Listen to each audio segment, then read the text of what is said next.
Welcome back, everyone, to another episode of Party Talk. This episode is so special because I've got two new friends from the Dallas, Texas area. They're in Collins County, and it's Quinn and Summer, and they are fentanyl awareness ambassadors. And just meeting them briefly, they reached out on Instagram to get connected with our movement from Vibe 18, and instantly I was just so impressed by their initiative and what they're doing, and they want to make a difference. So I wanted to get them here on the show, learn more about it. So everyone, please help me welcome Summer and Quinn. Summer and Quinn, how you doing? Hey Jake, we are doing great here today. So excited to talk about this. Yes, Quinn, what's happening? So we're going to be talking about fentanyl awareness and the danger that it poses in education about and how young kids can have such an impact on educating each other. Yeah, well, that sounds perfect. That's like right in line with what we're doing here with the show. So I'm just really curious, and I think our audience they're gonna wonder this question after they talk with you. They're like, wait, how did we get two rock stars like you to get involved in this work? Like, why did you decide to do this? Okay, well, my sister passed away of fentanyl poisoning last year, and we were just super upset how there's no education on this and how she could still be alive if the schools were actually doing something, because they knew about this issue. It was happening, but we didn't hear anything. So we just knew that no one else was going to do something, so we had to ourselves, my family. So we started doing some research. We're like, what even is fentanyl? We started figuring it out. Like, it's a very strong opioid that no one really knows about. And then we were doing some research, and we came across this amazing group in Austin called Texas Against Fentanyl, and they were just getting started, and we're like, we really want to help out with them. They seem like they're going to be a great group. So we reached out, and we decided that we wanted to start our own TXAF pod down in Collin County, Texas. And so I'm the president of the Collin County Ambassadors. So I found a bunch of great people, girls and boys, who seemed really interested and passionate about the subject. Quinn was like one of my first that reached out and was like, I want to do something about this. This is a serious topic. And that's how we got started. And now we have all sorts of girls and boys in all age ranges that are doing amazing work down here in Collin County. Wow. And Quinn, what kind of drew you to it? Why did you decide to be an early member? So Summer and I have been friends for a long time, and we're so close. So we grew up dancing together, and we became like sisters. And so I was like over here all the time. I was close to the Vaughns, and then after the tragedy of Sienna, Summer's sister's death, I saw like the suffering that took place, and I didn't want it to happen to anyone else. And I realized that something needed to change, and if we had the opportunity to change it, then we should go for it. And shortly after Sienna's death, only a few months later, my uncle died from a fentanyl overdose that same year. And so I thought, like, obviously it happened to my friend, but I was like, I didn't think it would happen to my family, but it can happen to anyone's family. And I feel like we need to get that message out there, and we need to have people be aware so that this doesn't happen to anyone else. Mm-hmm. A lot of people are like, no, it's not going to happen to my family. It's not going to happen to my friends. But that's what we thought too. And then it did. So people just need to be very aware that it can happen anywhere, any place, anytime. Yeah. Wow. That's so powerful. And for you to share your story, like that, what's the crazy thing is that can create generational change. The fact that you are saying, hey, this happened to my family, to someone close to me, and I want it to stop here, and I'm going to take action to make it happen. So first of all, just thank you for your initiative. I'm so sorry to hear about your losses, and I want to celebrate you because you're taking it like it's something that is personal. You're taking it personal, but you're making it impactful for everyone. You're not leaving it by yourself. You're bringing it out. And that's how cultural change starts. You're a part of something big.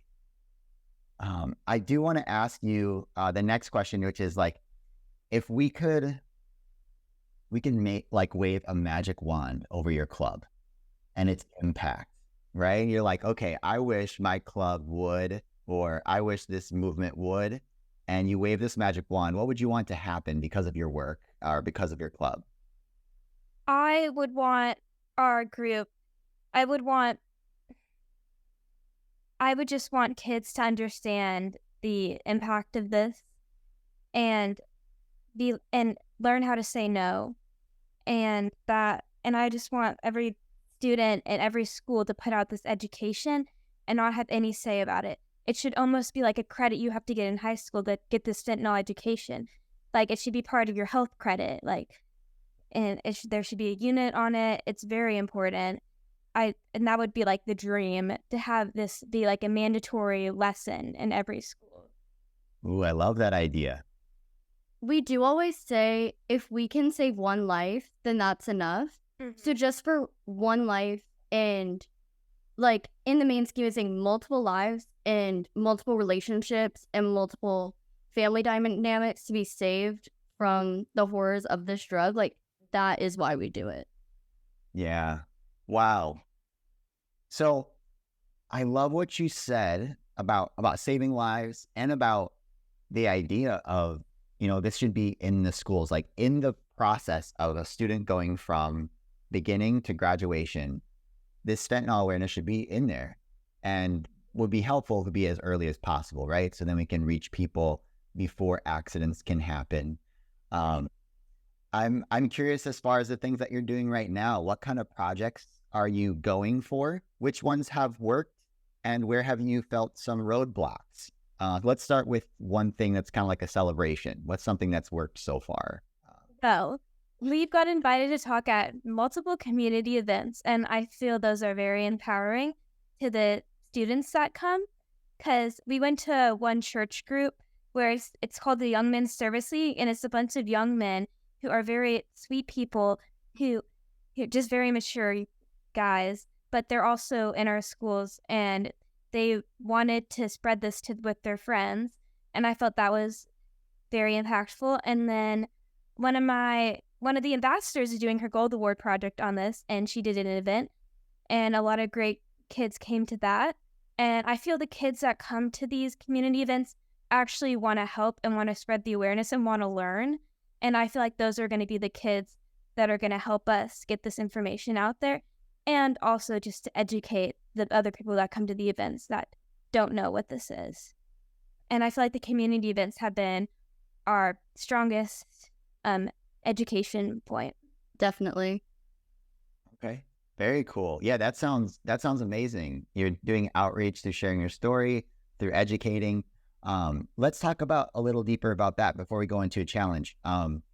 When you think about people who might not know anything about fentanyl, what are some things that you think they should understand? They should understand that this isn't just like smoking a joint. It's not just like vaping in the bathroom. It's much more than that, and it's much more serious. You can smoke a joint or vape like many times, and you're slowly killing yourself. But fentanyl, you don't have a second chance. You do it once, and either you're addicted and you might die the second or third time, or you just died straight up. And people just need to understand that. Do not take pills from anyone who's not your trusted adult or doctor. My sister, in her case, she took it from who she thought was her best friend, and they were best friends. They were very close. Her best friend was a very sweet person. She didn't know what it was, but they just were messing around at home. And my sister's friend brought these pills, and my sister Sienna, she trusted her, but it just didn't end up how they thought. I think it's also important to understand that there's no sign that it's fentanyl. You could just think that you're taking a Percocet or an Adderall or an oxycodone, any kind of pill out there, or even some other drugs we're beginning to find that they're containing it. But mainly pills, like, you can't smell it, you can't see it. It looks just like the real thing. But, like, you can take a Percocet multiple times. But if you take a Percocet laced with fentanyl, like, that could be it. Yes, kids are like, oh, a Percocet. My parent took that for her injury. Like, this is, doctors prescribe this. This should be safe. But anything that they get off the street is, in this day and age, is going to be laced. There is no second chance. Yeah. You're right. That's so important to realize, because I think what you emphasized was the fact that you just don't know. It's a very dangerous time to try any sort of drug, to be in a community that like recreates with substance use. That's just a really dangerous place to be around. And it could just be one mistake, one simple, like, well, I just decided to try it or decided to do this. And, you don't know this, especially by experience, because y'all are younger, but I feel like in the 80s and 90s, this field of drug prevention used to be all these scare tactics of like, hey, if you use drugs, you'll die. And so when someone uses a drug and they don't die, they distrust the education that they got. The scary thing about living today is that that's kind of true, though, because you could take a drug and it could be your last thing. And you wouldn't know the difference by looking or smelling or touching. There's been cases of vapes being laced with fentanyl too. Nothing's safe anymore. You can't mess around like your parents could in the 80s. Mm-hmm. Yeah. You're right, like the lacing of other drugs. Not Wow. just One thing that I also do want people to be educated on is if you are looking to drugs to just like have fun or feel something, like there are other ways to get that feeling. And if you're looking to them for a release from whatever you're going through, then you should talk to someone before you risk your own life. Mm-hmm. There's no shortcut to have an easier life. Wow. Wow. That is so powerful. Oh my gosh. Will you just say that again, just because it's so good? What I said or what she said? Well, both of you. Just say it again. Well, there's no shortcut to have an easier life. And if you're seeking a release from whatever you're going through, drugs are not the answer. And there are so many who love and surround you who are willing to help you. And you might not feel that way, but once you reach out, you will see that there are other things that you can look towards in your life. Yes, that is so good. I'm sorry I put you on the spot to do it again. It's just, that is such a needed message. And the cool thing of what I hear about you saying that too is like, hey, we're not here to judge. Like, this is a mistake anyone could make, and you're not a bad person. You are loved. You are cared for. You are important and valuable. And we would do anything to save your life. And we're going to be people that you can go to anytime, no matter who you are, what mistakes you've made. You're accepted here. Yes. We are here to support anybody who needs help. We are partners with this one nonprofit, Grace to Change, and we in Collin County, and we suggest a lot of people to go there. Mm-hmm. Yeah, that's such an important message, because we don't want people to feel shame around a mistake and miss out on help. Just like you're saying, we want them to know that they're worthy of help, and they should feel.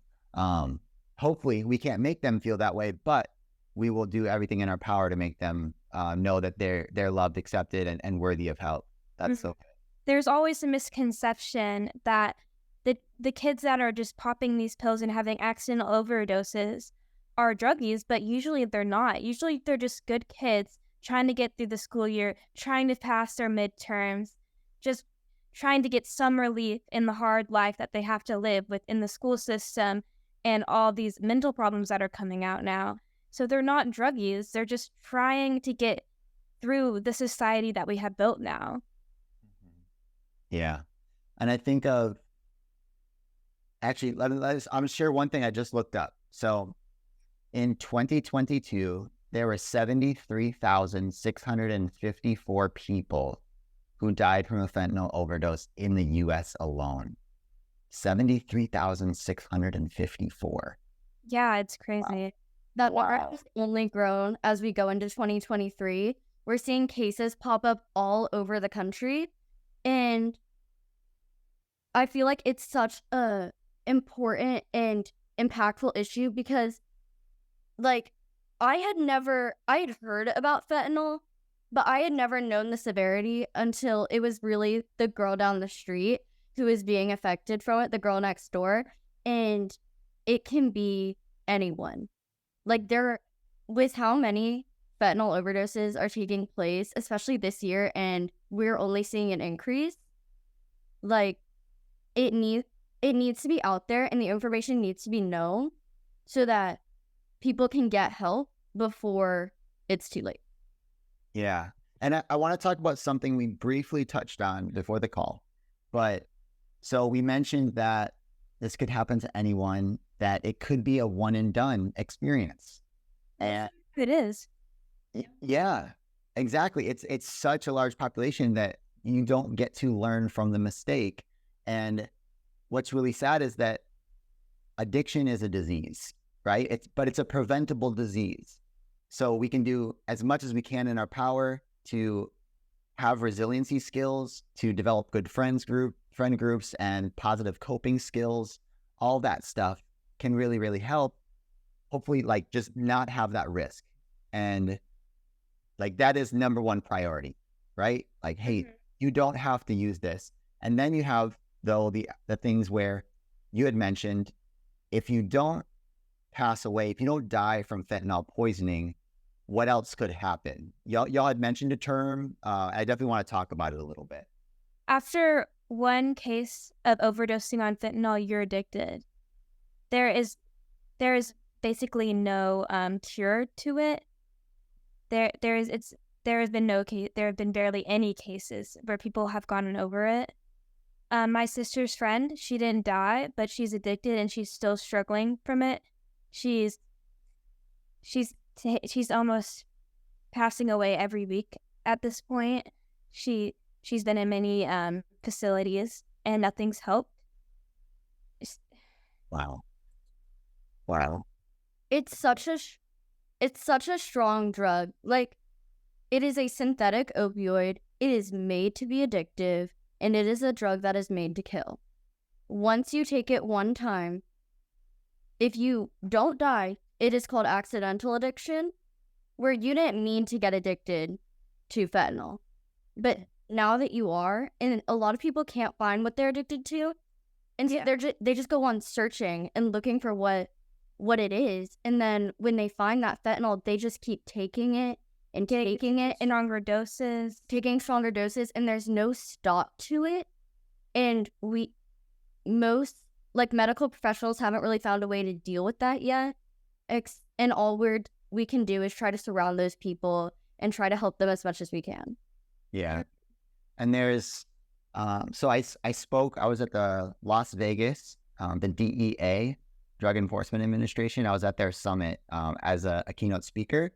And I was lucky enough to meet a high school student who had taken, he started using and he took fentanyl. He actually overdosed and is in recovery right now. And the thing about recovery is it's a lifelong journey. Is like, it's not necessarily cured. Like you said, it's something you live with. Kind of like if you have anxiety, you live with anxiety. It's part of your life. You deal with it. And that's how you go throughout life. We all have these things, right? That are unique to us, that we live with. But it's something that I wouldn't wish on anybody in the whole world, that they would have to live with an addiction or have to go through recovery. I just heard the withdrawals are just horrible. Yeah. Worse than any other drug. Right.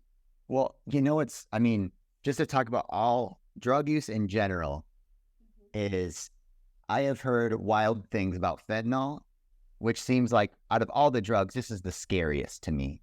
Mm-hmm. And the one that seems to be the least scary, and that most students are using, if they are using something, is nicotine, in vaping products.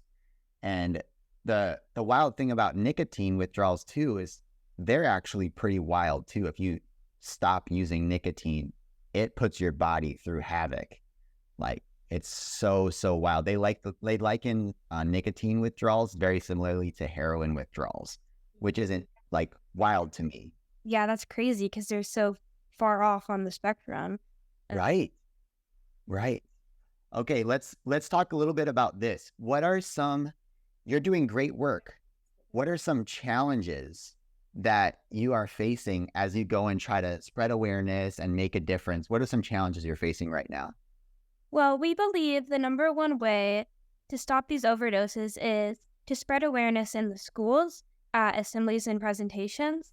So even the kids who don't want the information, they're still hearing it. And we've been trying to do more school assemblies this year, but the schools have just been pushing us away and just not wanting us to come speak. There's been very few schools that have actually came to us, but my high school, they just kept pushing it off. I've asked many times. They don't want me to do it. They just don't want to have the awareness. And even though it is Tucker's Law is this new bill that passed where schools have to talk about it, but when they talk about it, it's just like a short slide presentation that no one pays attention to, which is why peer-to-peer awareness, which is what we are doing, is very important because kids will listen to other kids, but the schools just don't want to let us do that. Yeah. Another big problem with my school is we went to the same middle school last year. And after Summer left, and now I've moved up to 8th grade with another ambassador at my school, they don't listen to us. They only listen to us when Summer was there because Summer was truly affected by it. But now that, like, they won't listen to us, they don't want to cooperate with us. They don't want to, I'm not going to say they don't want to get the information out, but they don't want to, like, take time out of the school day. But, like, at this point, your life comes before your education. And so fentanyl education can take, like, priority over learning about commas in English. Yeah. Like, oh no, you're going to skip 30 minutes of some math class and the math you're never probably going to use. But this education is a lot more important and the schools just won't accept that. Yeah. That is, wow. First of all, you're right now facing a challenge that a lot of adults are facing in our field of drug prevention. And it is battling this entity. So the schools are getting directions from, usually they get funded by the federal government has funding that goes down to the state level. And then the state level has all these rules that they follow. And then the principal and the administrations feel all this pressure. So just realize, number one, it's not your fault that they don't want you in the schools. I hope you know this. It's not a reflection of the work that you're doing. Instead, it's a reflection of all the pressure that they're under from the state and what the state says their priorities are. Now, I know in Texas, y'all have recently had some changes with how they treat people who have used any sort of drug. So I think recently it's been more of the posture of if someone brings a drug into a school, they're immediately sent to an alternative school. That's a new rule that just passed. Mm-hmm. Yep. And it's a little concerning because I don't know how you sustain a program like that. If a lot of people are using something, I don't know how you hire enough people and restructure an entire school system to sustain it. But the fact is that that's the uphill battle that we're climbing. So can I give you a few things that I do that have helped? Yes, we'd love to hear it. She's got it. Perfect. I love it. She's getting out some notes. Despite she's the secretary. Way to go, Quinn. I love it. So first of all, I always, after any time that you do a presentation, whoever comes up afterwards to talk to you, I always will ask them for a little 30-second video testimonial. So if you're speaking at a school, if you're speaking to a community group, you told us about that group of young men you spoke to. Mm-hmm. Somebody comes up to you afterwards, you can say something after they share their story or why they thought it was important. Ask them if they would feel comfortable enough to share that with a little video clip so that you can continue inspiring other people and so that their story can make a difference too.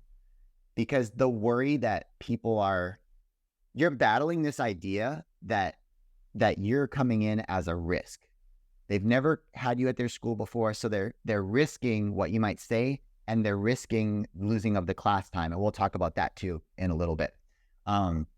But so any testimonial that you get, a little video testimonial, a written one, video is so much more powerful though, is one of your peers or maybe even an adult who comes up and says great things about you. Just say, hey, can we record you saying nice things about them? And then ask them, hey, what was important that you learned here?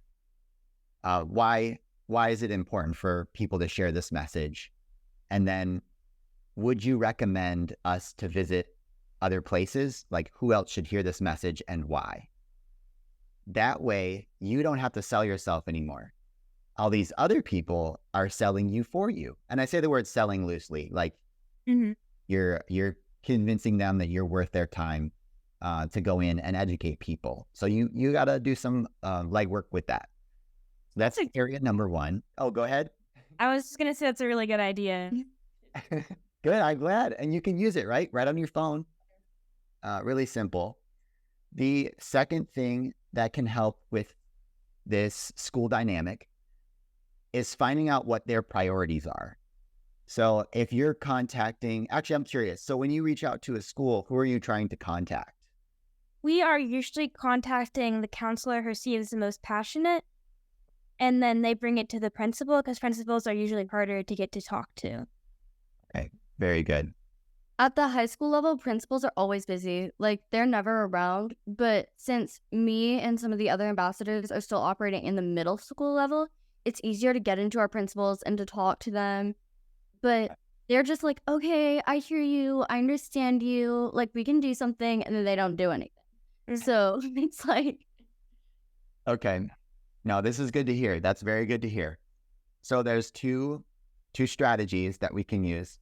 The first strategy would be to be friendly with their concerns of like, hey, we don't want to give up class time. Great. We'll come by during lunch. Thank you so much. Literally. And here's the thing. Make it as easy as possible for them to say yes. If their thing is class time, awesome. We'll come before school. We'll set up a table. We'll meet students as they come in. You're a friendly face on campus for a few days. Then you ask them again, hey, we've been getting great feedback. You have a few videos of their students saying, yeah, this was so important to learn. I think everyone in the school should learn it. And then you can ask them again. The other thing is, since principals and administrators are so busy, it's actually your job to follow up with them. So if someone tells you yes, it means you have an initial yes.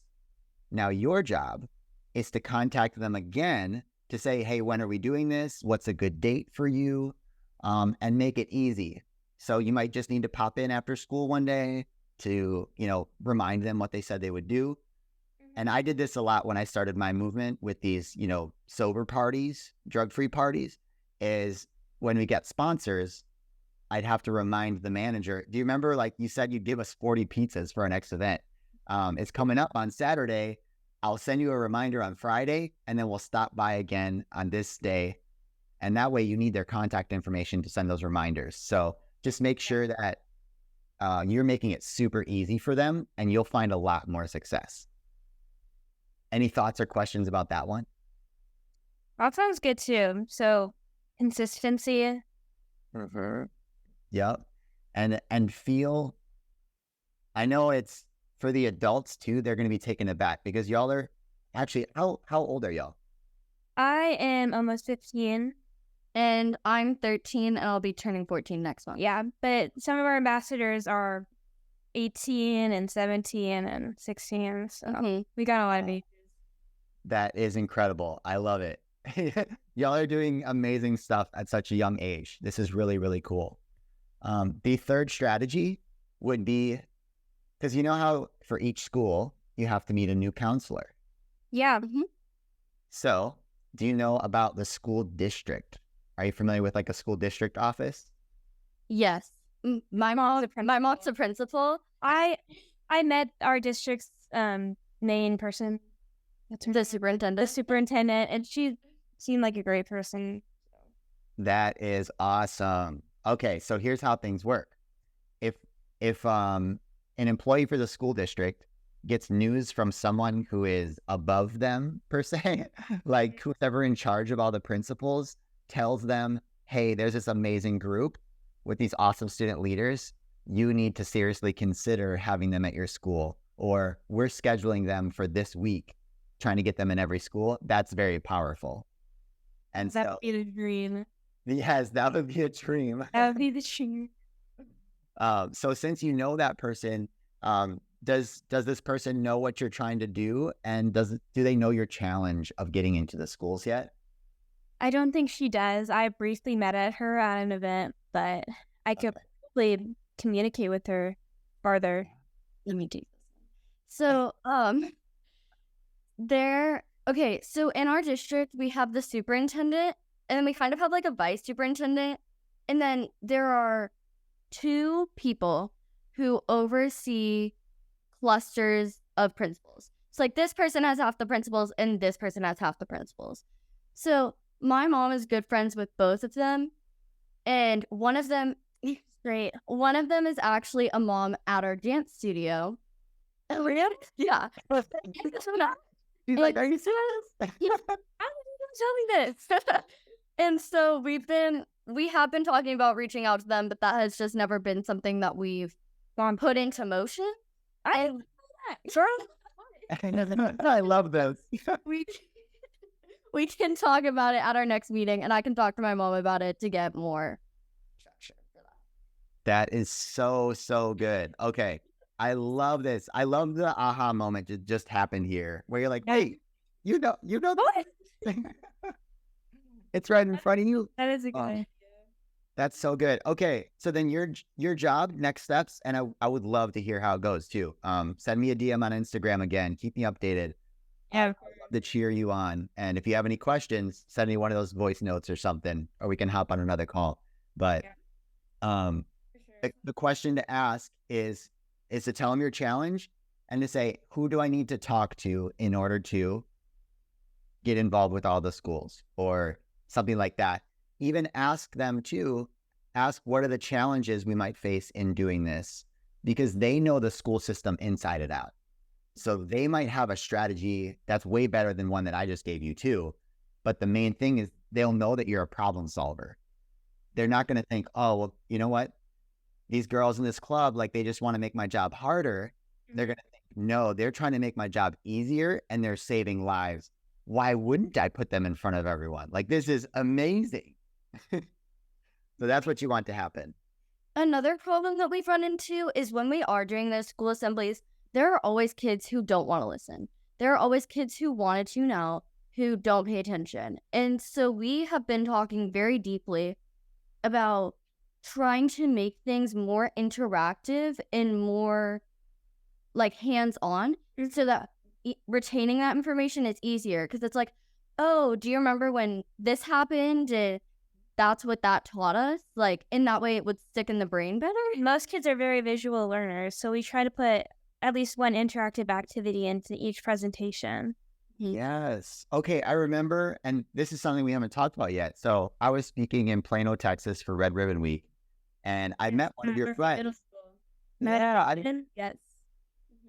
Wait, okay, so Maddie, she spoke there. She a part of your club? Yeah, she's one of the ambassadors. Yeah, that's Somebody told me about you, and that's what I figured out. That's amazing. I love that. Okay. Shout out to Maddie Gibson. Yeah, shout out. I love it. We're gonna have to share this with her. That'll be awesome. Yeah, definitely. Embarrassed. I know.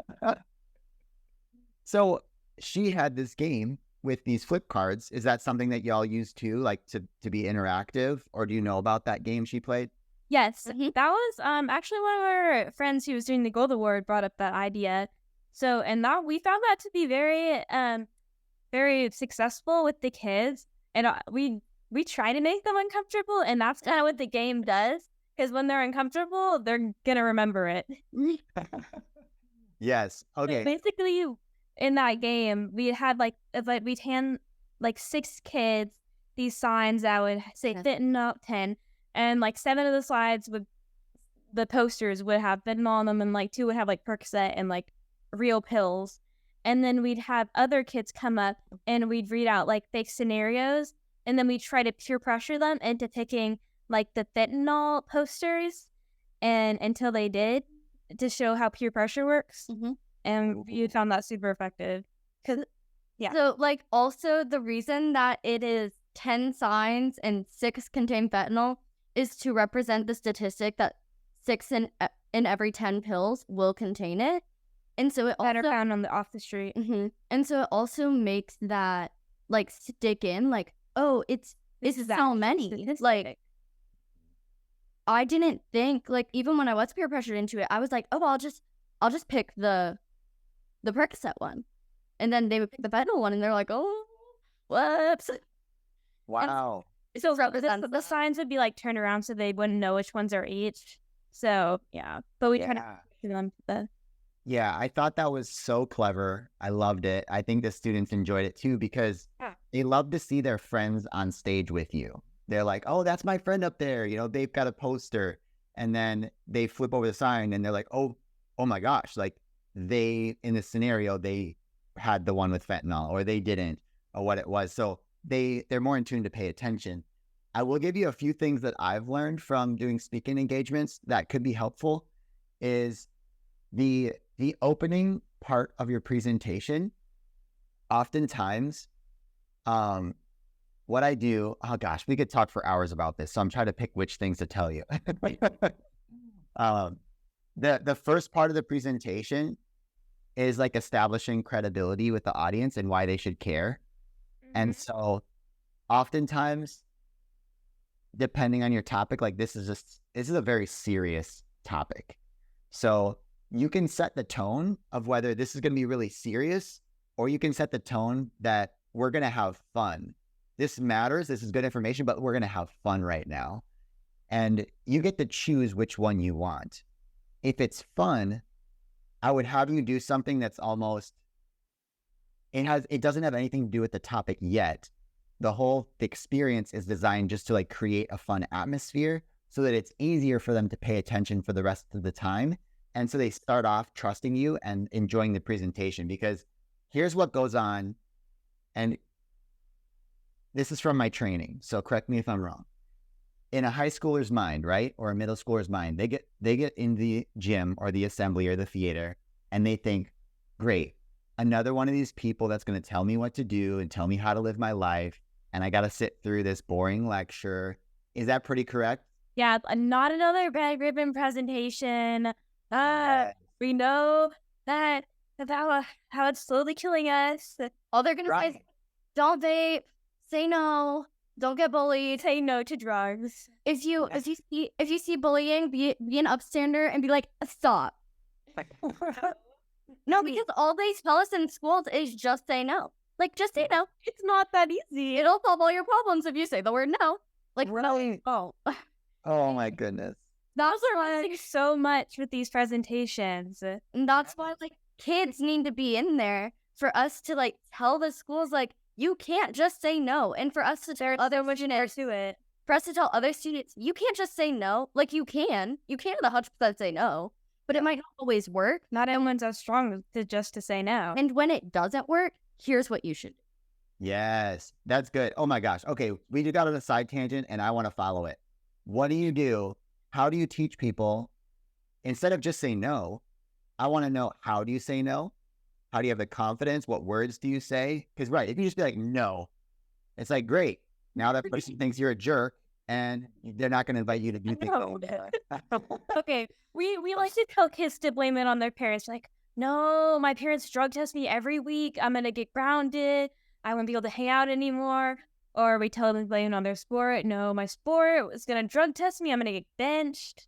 Blah, blah, blah. Stuff like that. That's a way to easily get out of the situation. Mm-hmm. That's good. Or it's like, even if it's a lie, you can still, it's better than being told you're just like being told you're just like a weirdo that doesn't want to do anything fun. Because then, like, rumors can be spread about you, like, oh, well, they don't want to do anything fun, and they're just stuck up. They think they're too good for it. Like, no. Like, you can blame it on something else 100%. And if you are in a situation where you feel uncomfortable, you can always say that, like, you're sick. Like, you can, especially if you're at a party like, if you're at a party in that situation, you can always go to the bathroom and be like, oh, y'all, I think, like, I did something and I just feel so sick. Like, I gotta go home. And then you can get out of that situation. But you can say no, you can ignore, you can walk away, which are strategies that, like, school, like, has always told us. But you can also, like, if you have the confidence and if you feel safe enough to, you can confront that person and you can try to tell them, like, this isn't safe, this isn't good for you. Like, this isn't something that you should be doing. This can kill you. Like, you could say, like, I'm not willing to risk my life, and I'm not willing to allow you to either. Honestly, if you, like, see pills at a party and you know people are going to start taking them, just call the police. Because that is not the situation you need to be in. And you do not want anyone to have to, any innocent people who don't know what's in this pills to have to suffer. That's one thing that we tell people all the time. If you are ever in a situation where you think fentanyl or anything dangerous can be present, you should call 911 immediately. Because you will not get in trouble. Like, people are like, oh no, we can't, like, we're gonna go to jail, they're gonna call my mom, like, I'm gonna be in so much trouble. Why don't you know? Like, they're not going to get you in trouble. Their first priority is to help the citizens. And so they're going to help you. They are trusted adults who have been trained for this situation. Also, Narcan. I don't think we've mentioned Narcan yet. The Narcan is a life-saving opioid reverser. I like that. That everybody should always carry on them. I carried in my backpack. I make all the ambassadors have like 5 boxes. Yep. I make them around. And it's very important. Even if you think someone is overdosing, still, and you're not sure, still give it to them. It's not going to hurt them. There's this great website called More Narcan Please, and they give it out for free. I know it's like $40 in like Walgreens and stuff, but you can get it for free from More Narcan Please. We just recently got Narcan trained, so we can like train other people on Narcan and how to use it now officially. So that is a great song. Wow. Congrats. That's so cool. That was last weekend, so we're really excited about that. Wow. Okay. I loved this side tangent. It was perfect. We got to talk about Narcan. We got to talk about how the Just Say No message is lacking so much because and adults like to say, oh, students will care about their social life or they care about not being labeled as something. Adults care about that too. We don't want to be socially isolated or be viewed as the arrogant or the judgy one. Nobody wants that. So I love the strategies that you gave, which was like, hey, I need an easy out. No thanks. Like I've got a game tomorrow or I will get kicked off my sports team. My parents, they're going to ground me if they ever find out they drug test me. I love those. I love the fact that you mentioned, hey, if you have the confidence to just say, no, that's ridiculous. I don't do that. Like this could literally change my life or I could die from doing this.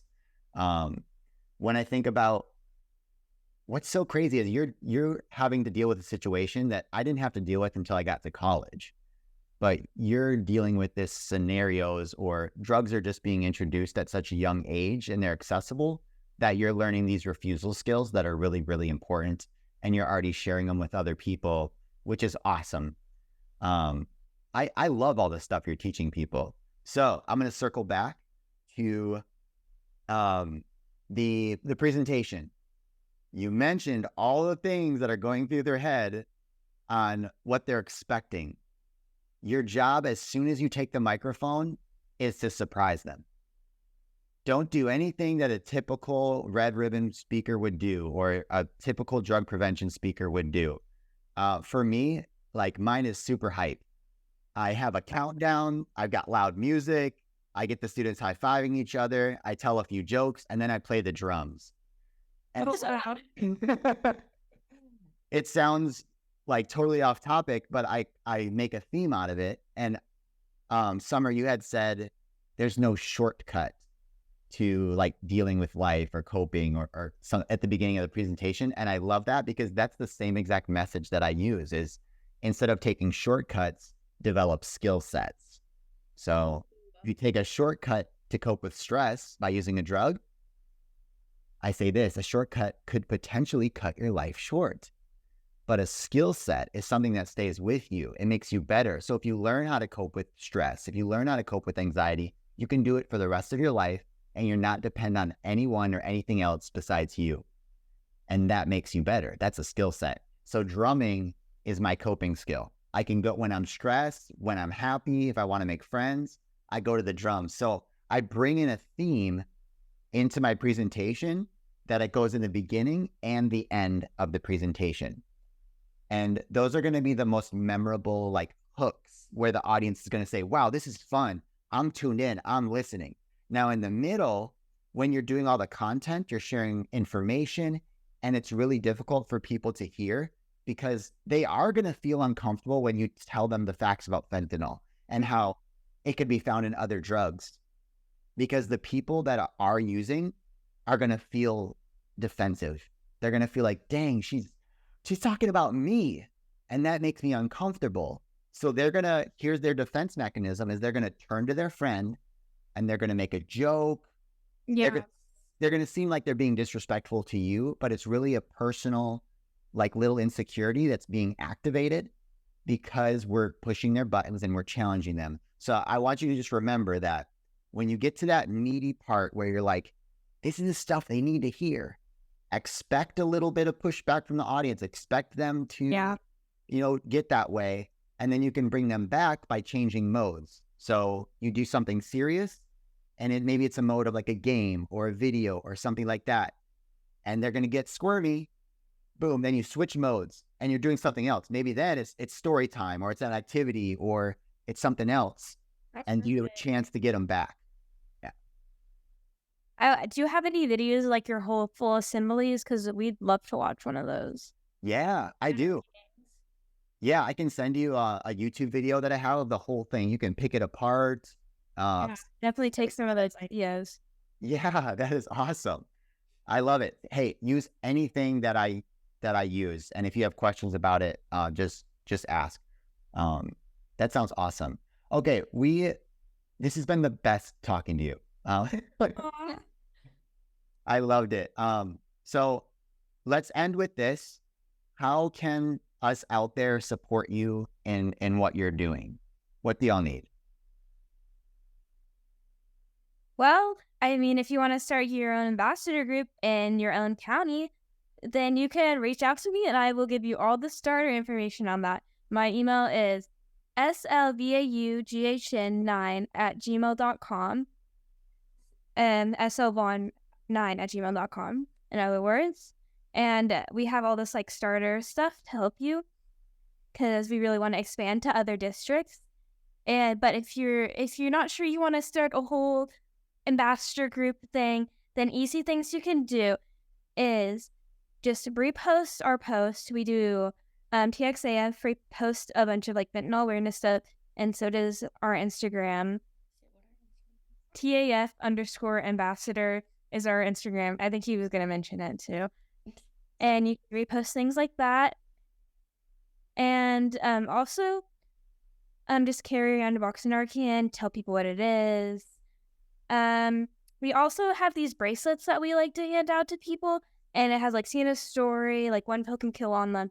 And we get a lot of people ask questions about those, and a lot of people who don't know what it is.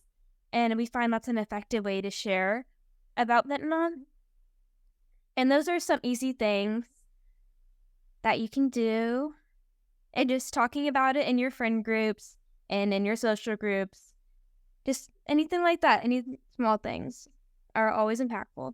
It's the small things that stick with you. It's the small things that get out there. So just wearing a bracelet, carrying around Narcan, telling your story, or telling telling our stories, like saying like, oh, I heard about these girls, like this happened to them, or just like, just tell people.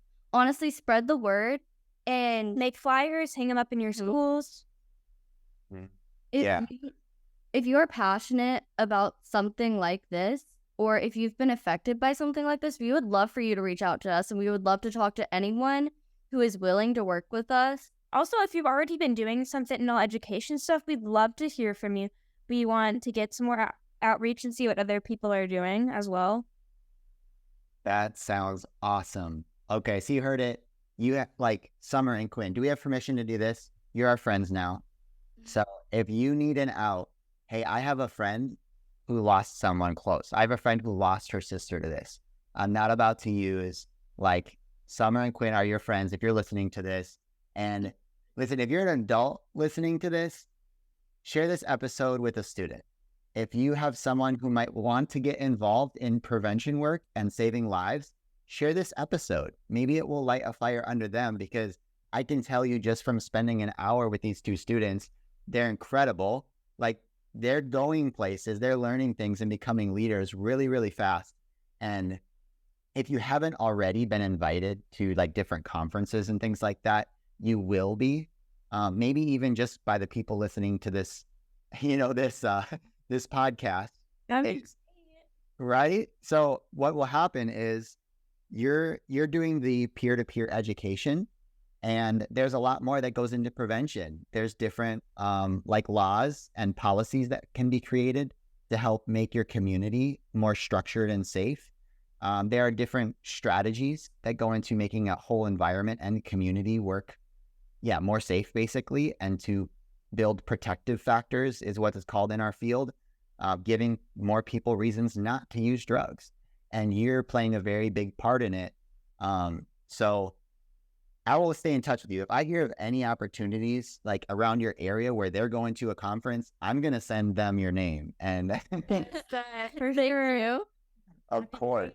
There is one thing that you touched on just now that I really do want to preface. If you're an adult and you know kids, or you have a child of your own, make sure they know this. Yes. If you're a parent, you need to educate your kids on this. And sending them this podcast would be great because it's coming from two other kids. Mm-hmm. So kids like to listen to kids more than adults. But you also have to understand, maybe just sending them something isn't enough. Maybe you need to sit down and have a conversation and be like, hey, I've heard about this that's circulating around, and I want you, number one, to be safe. And I want your friends and your community to be safe as well. Give them strategies on how to say no. Buy them a box of Narcan to keep in their bag. Mm-hmm. Just stuff like that. Well, just to keep your kids safe is number one priority. Mm-hmm. Oh, y'all are incredible. Thank you so much for doing this. Really, I can't say it enough. You are so awesome. Thank you. You're great. It looks like you're doing a lot of impactful work. Mm-hmm. Thank you. I'm sure I will be back in your area soon, and we'll let y'all know. But for everyone listening, this has been another episode of the Party Talk podcast, where we empower leaders in youth drug prevention. I hope that you feel so encouraged by today's episode. Go ahead and make this a great week. Keep saving lives. And in case someone hasn't told you recently, thank you for the work that you're doing. And if you need any help, you heard it here. You can get in touch with Summer and Quinn. You can get in touch with me. We are going to do so much more together than we ever would do apart. And once again, if you know someone who needs to hear this episode, listen to it with them, share it with them. And as always, if you love the podcast, the best way to say thank you is to leave a review. So we'll see you next Monday for another episode.